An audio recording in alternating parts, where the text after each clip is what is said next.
I think people have different reasons, but I do think learning about who our families were informs our life today. Sometimes it sheds light on why certain things have happened in the way that they have in our families. I also think it's a very personal way to connect to history. You know, I have to say, looking at the records for Civil War ancestors brings that whole era of history alive. And then the homesteading, the westward migration, how people moved from Virginia and the Carolinas and then came out to this part of the country. I just think it helps us understand ourselves a little better, and we just get curious, and particularly once we get to an age where we start having our own families, I think it sort of comes upon us, and we have to know a little bit more about them.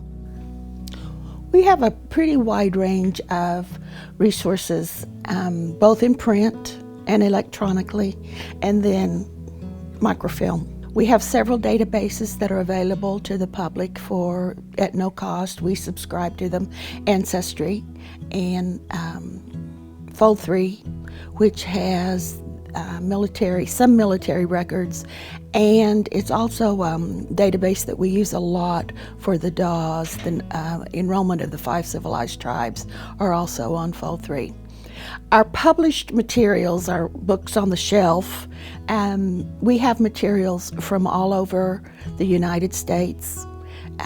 Some states are better represented than others, and some people forget that we have those published resources, but we have a lot of materials from states east of the Mississippi, and a pretty good holdings west of the Mississippi, but Virginia and Tennessee and the Carolinas, we have very good holdings for people whose ancestors came from those areas, as well as the journals from genealogical societies in those areas.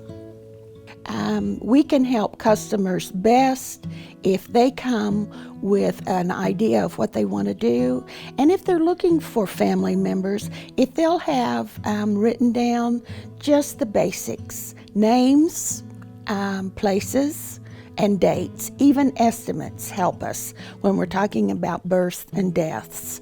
And of course, if that's what they're looking for, that's fine too, but what they do know about the person helps us help the customers.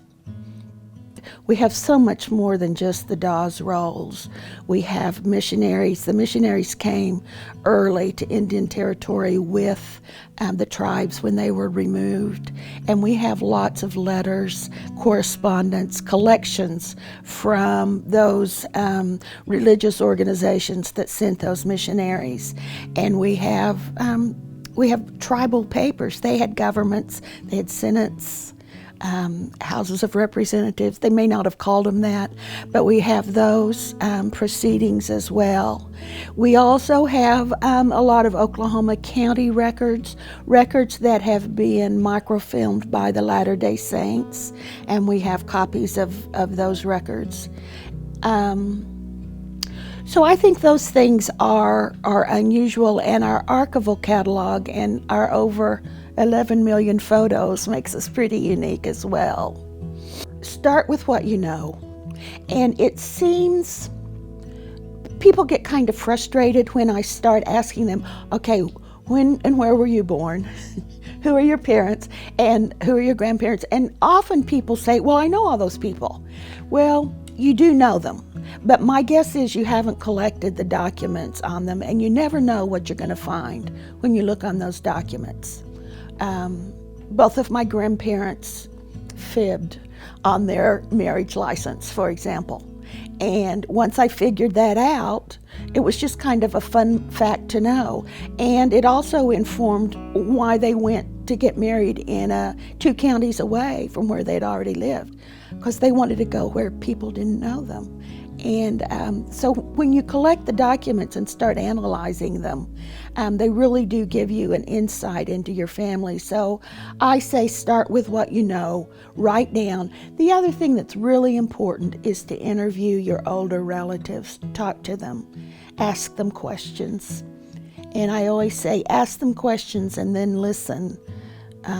More than just the few seconds after the question, because sometimes after a day or two they'll just pop out with some additional information that maybe they didn't even know they knew, but you've planted the seed. So talk to those folks.